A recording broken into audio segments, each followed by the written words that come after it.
नमस्कार दोस्तों। आपके साथ कभी ऐसा हुआ है कि आप सुबह सोकर उठे हो और गर्दन घुमाना भी एक सजा बन गई हो? आपके हाथ में एक अजीब सी झंझनाहट, जैसे कोई करंट लग गया हो। ऐसा दर्द जो गले से होते हुए कंधे और हाथों तक जाता हो। जलन, झंझनाहट, सुन्नपन, और हो सकता है आप इसको सर्वाइकल समझकर नजरअंदाज कर दिए हो। लेकिन एक सवाल, क्या गर्दन की हर तकलीफ सर्वाइकल की होती है? नहीं, कभी समस्या सिर्फ हड्डियों की होती है, कभी डिस्क में होती है, कभी नस दब रही होती है, और कुछ मामलों में समस्या इतनी आगे बढ़ सकती है कि स्पाइनल कॉर्ड यानी रीढ़ की हड्डी के अंदर मौजूद नस भी दब रही होती है, और यहीं से कहानी बदल जाती है। इस विषय पर आपने कई वीडियो भी देखे होंगे, कई रील्स देखी होगी, किसी ने कोई घरेलू नुस्खे बता दिए, कुछ 4 चीजें बता दी खाने के लिए और सब ठीक हो जाएगा। लेकिन काश सच इतना आसान होता। तो मैं डॉक्टर कृष्णा, ऑर्थोपेडिक सर्जन, आज इस वीडियो में आपको वो सब बताने वाला हूँ जो अक्सर तब पता चलता है जब बहुत देर हो चुकी होती है, जब हाथ सुन्न होने लगता है, उंगलियों की पकड़ ढीली होने लगती है और तब तक बहुत देर हो चुकी होती है। अगले कुछ मिनट में आप अपनी गर्दन को इतनी अच्छी तरीके से समझ पाएंगे जितना शायद पहले कभी नहीं समझा होगा। बस एक शर्त है, वीडियो को बीच में मत छोड़िएगा, क्योंकि सबसे जरूरी बात यानी वो डेंजर साइंस जिनको कभी इग्नोर नहीं करना चाहिए, वो मैंने अंत के लिए रखे हैं।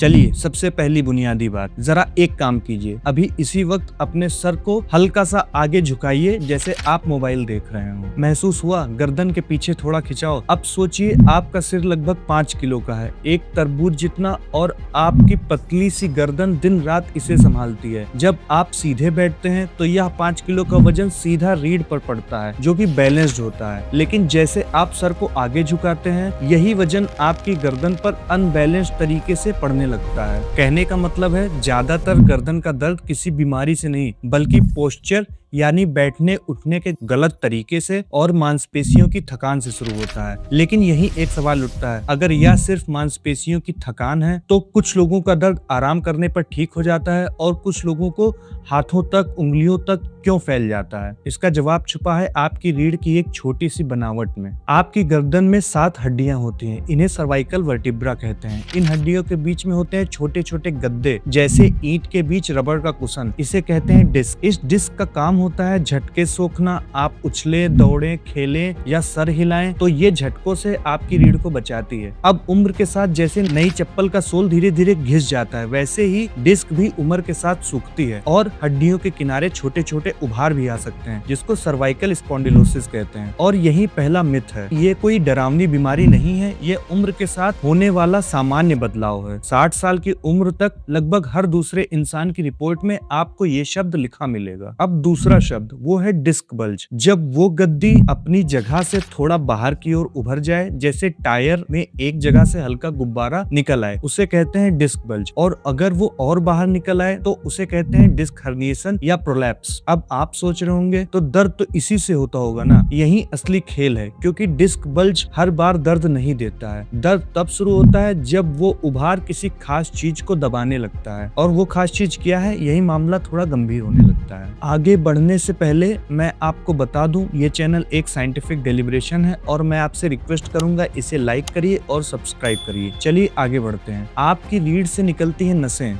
ये गर्दन से लेकर के कंधे, बाहें, कोहनी और उंगलियों तक जाती हैं। ये एक तरह की बिजली का तार है जो दिमाग का संदेश आपके हाथों तक पहुंचाती है। अब कल्पना कीजिए वो डिस्क का उभार ठीक उस जगह दबाव डालने लगे जहां से ये नस निकल रही है, तो क्या होगा? बिल्कुल वैसा ही जैसे किसी पानी के पाइप पर आप पैर रख दें, दूसरे सिरे पर धार बदल जाती है। जब गर्दन की नस दबती है, इसे सर्वाइकल रेडिकुलोपैथी कहते हैं। तो दर्द सिर्फ गर्दन में नहीं रहता, वो बहने लगता है, गर्दन से कंधे, कंधे से बाहें और कई बार सीधे उंगलियों तक जाता है। अब मैं आपसे पूछता हूँ, रुक कर सोचिए, क्या कभी आपका दर्द सिर्फ गर्दन तक सीमित नहीं रहा, बल्कि एक हाथ से नीचे उतरता महसूस होता है? क्या कभी एक ही हाथ की कुछ उंगलियां भारी, सुन्न या कमजोर लगती हैं? अगर हाँ, तो यह सिर्फ मांसपेशियों का दर्द नहीं हो सकता, यह इशारा है शायद कोई नस दब रही है। और नस दबने की सबसे अलग बात, वो हमेशा दर्द के रूप में नहीं आती है। कई बार वो आती है एक अजीब सी झंझनाहट के रूप में। अब बात करते हैं कौन सी झंझनाहट सर्वाइकल की वजह से हो सकती है। लोग अक्सर आके मुझसे पूछते हैं, सर हाथ में झंझनाहट होती है, जैसे करंट सा लगता है और सुइयां सी चुभती हैं। यह शिकायत मैं रोज सुनता हूँ। इसको कहते हैं टिंगलिंग या पैरेस्थीसिया। तो फर्क कैसे पहचाने कि कौन सी झंझनाहट सर्वाइकल की वजह से है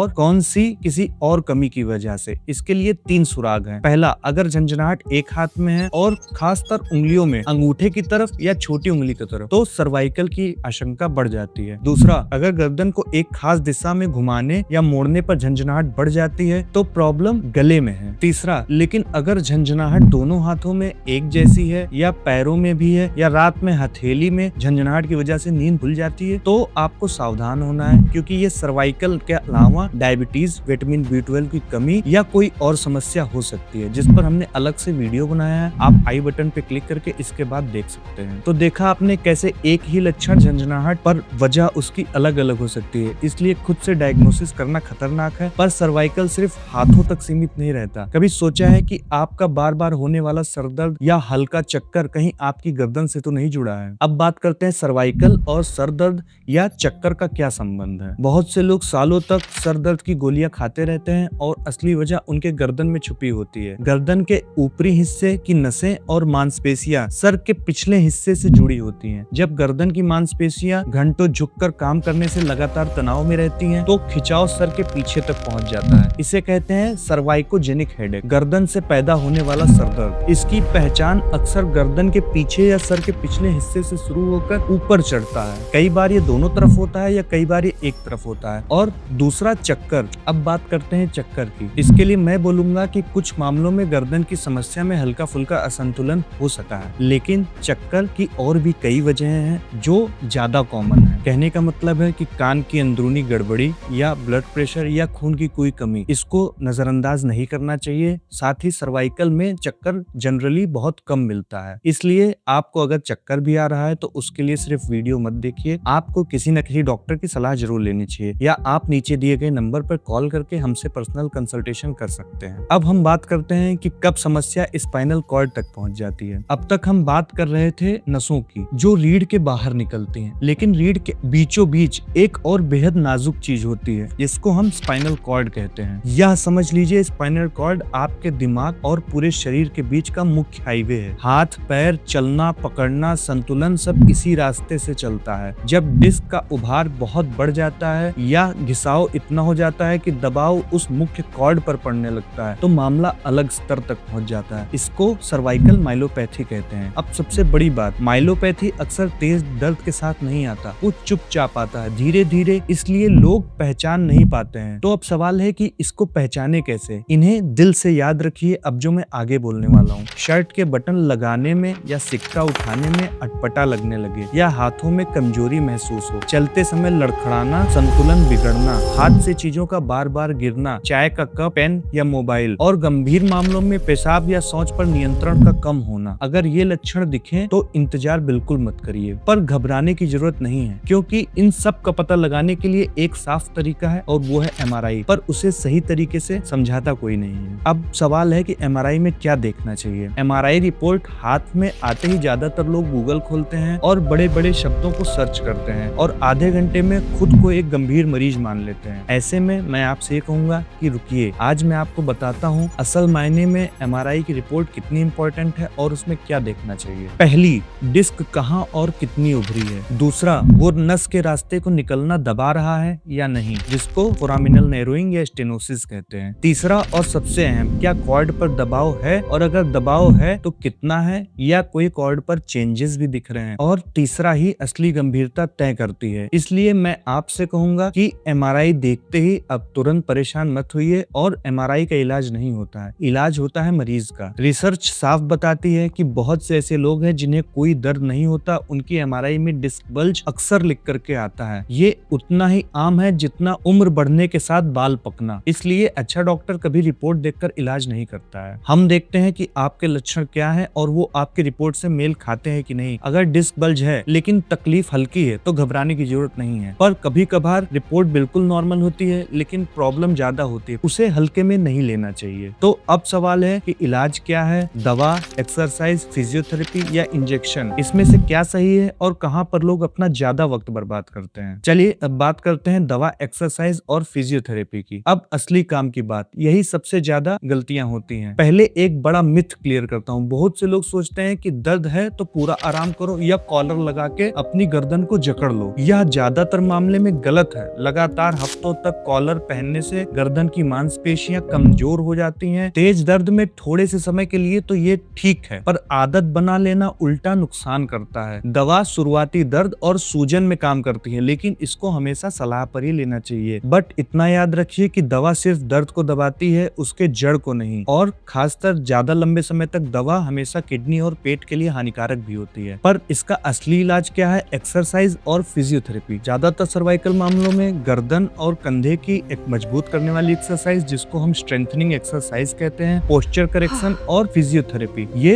राहत देता है। एक्सरसाइज जड़ पर काम करती है, लेकिन एक चेतावनी है, एक्सरसाइज हमेशा किसी डॉक्टर की सलाह के बाद देख रेख में ही करिए, क्योंकि गलत तरीके से की गई एक्सरसाइज हमेशा प्रॉब्लम बढ़ाती है। इंजेक्शन कुछ चुनिंदा मामलों में, जब नस की सूजन बहुत ज्यादा हो और एक्सरसाइज और दवा से आराम ना मिल रहा हो, तो इंजेक्शन की जरूरत पड़ती है। कुछ इंजेक्शंस हैं जैसे कि स्टेरॉइड इंजेक्शन, जिनकी हम सलाह देते हैं, लेकिन यह सबके लिए उचित नहीं है। खासकर इसमें सोच समझ कर ही डिसीजन लेना चाहिए। साथ ही मैं यह भी कहना चाहूंगा कि यहाँ बैठे बैठे बिना आपकी जांच देखे, बिना रिपोर्ट्स पढ़े, बिना हिस्ट्री जाने सही इलाज बताना थोड़ा मुश्किल है। कब से समस्या है, क्या लक्षण है, इन सब का पता होना बहुत जरूरी होता है। इसलिए मैंने अभी आपको इलाज का बस आइडिया दिया है, लेकिन अगर आपकी गर्दन की समस्या है और आप पर्सनली मुझसे ट्रीटमेंट लेना चाहते हैं, तो नीचे दिए गए नंबर पर कॉल करके आप अपॉइंटमेंट बुक कर सकते हैं, या हमारी वेबसाइट पर जाके आप विजिट कर सकते हैं, जिसमें मैं आपकी पूरी रिपोर्ट्स देखकर ही बिल्कुल करेक्ट ट्रीटमेंट प्रोटोकॉल बता पाऊंगा। अब चलिए आगे बढ़ते हैं, और वो है लास्ट स्टेप, जो की है सर्जरी। तो बात करते हैं कि सर्जरी की जरूरत कब पड़ती है। सबसे पहले वो बात जो हर मरीज सुनना चाहता है, ज्यादातर लोगों को सर्जरी की जरूरत नहीं पड़ती है। 10 में से लगभग 9 लोग दवा, exercise, physiotherapy, posture correction, lifestyle maintenance से सही हो जाते हैं। लेकिन सर्जरी की जरूरत तब पड़ती है जब नस या कॉर्ड का दबाव इतना बढ़ गया हो कि मांसपेशियों में कमजोरी तक आने लगी हो, जैसे हाथ की पकड़ लगातार घटती जा रही हो, जब माइलोपैथी के लक्षण हो, चलने में लड़खड़ाहट हो और हाथों पे आपका लॉस ऑफ कंट्रोल हो। और उसके अलावा या तो महीनों तक आपने सही दिशा में इलाज किया हो, लेकिन फिर भी आप अपनी नॉर्मल लाइफ नहीं जी पा रहे हैं, या आपको कोई प्रभाव नहीं हुआ है बिना सर्जरी वाले ट्रीटमेंट के। और मैं ये भी कहना चाहूंगा कि आज की तकनीकें पहले की तुलना में ज्यादा सेफ हैं। असली समझदारी सर्जरी से डरकर इलाज टालना नहीं है। सही रास्ता